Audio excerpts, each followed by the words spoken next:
Hello दोस्तों, स्वागत है तमारू अमारी गुजराती कुकिंग चेनल में। तो आज हूँ बनावानी छुं खाटी भाजी और भींडानुं शाक। बहुत टेस्टी लगे छे। तो एना माटे मैं खाटी भाजी लीधी है।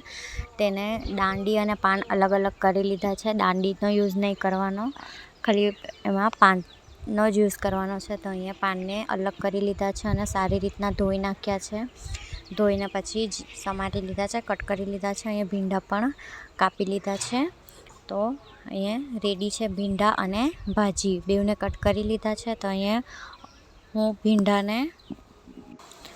भींडाने चेड़वी लीधा है। जे आपणे जेवी रीतना भींडानुं शाक बनावे एवो ज मसालो बधो नाखीने चेड़वी करवाना। भींडा चढ़ी गया पछी उपरथी नाखवानी है खाटी भाजी नाखीने आपणे 5 मिनिट सुधी एम ज खुल्लू चढ़वा लईशुं। भींडामां बराबर मिक्स थई जाय त्यां सुधी ढांकवानुं नहीं। ढांके तो पाणी छूटे तो भींडा एकदम चीकणा थई जाय। खुल्ला ज चढ़ावानुं छे भाजी नाखीने। तो आपणा सूखा सूखा भींडा तैयार थई जाय छे। तो रेडी थई गयुं छे आपणुं खाटी भाजी अने भींडानुं शाक।